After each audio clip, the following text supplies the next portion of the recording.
Bonjour à tous et bienvenue dans ce nouvel épisode d'Au clair d'Astro. Alors aujourd'hui, on va parler d'une femme qui a été regardée par le monde entier, mais qui, paradoxalement, s'est souvent sentie seule au monde. Marilyn Monroe, une icône absolue, un visage devenu une légende, une sensualité qui a marqué le siècle. Et pourtant, derrière l'image de la blonde un peu naïve, au regard de ses détracteurs, il y avait une femme intelligente, travailleuse, perfectionniste et profondément ambivalente.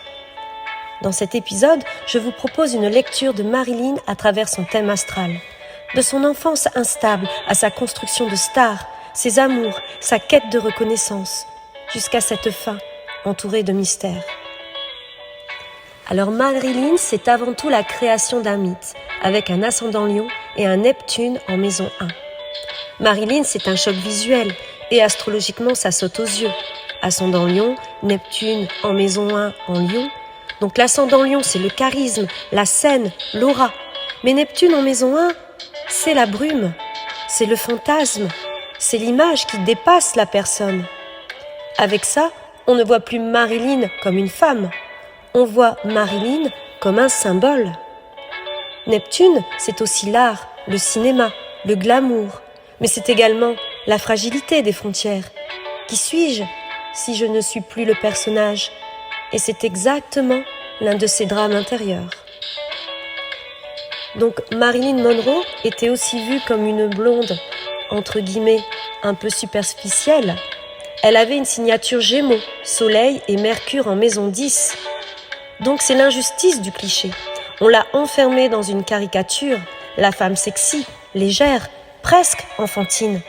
Mais dans son thème, son identité profonde, c'est donc le Gémeaux.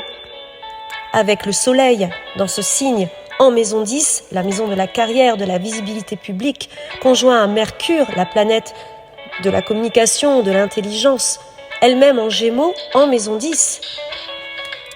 Et il faut bien savoir que Mercure est à domicile en Gémeaux. Et ça, c'est tout, sauf stupide. Les Gémeaux, c'est la curiosité, c'est l'intelligence vive, le besoin d'apprendre, d'écrire, de comprendre les gens, les mécanismes.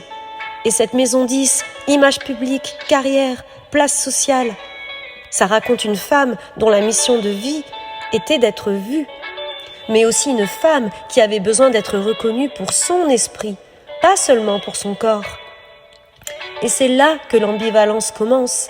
Elle a joué la naïve parce que c'était rentable, parce que c'était demandé. Mais intérieurement, elle voulait devenir une vraie actrice, une femme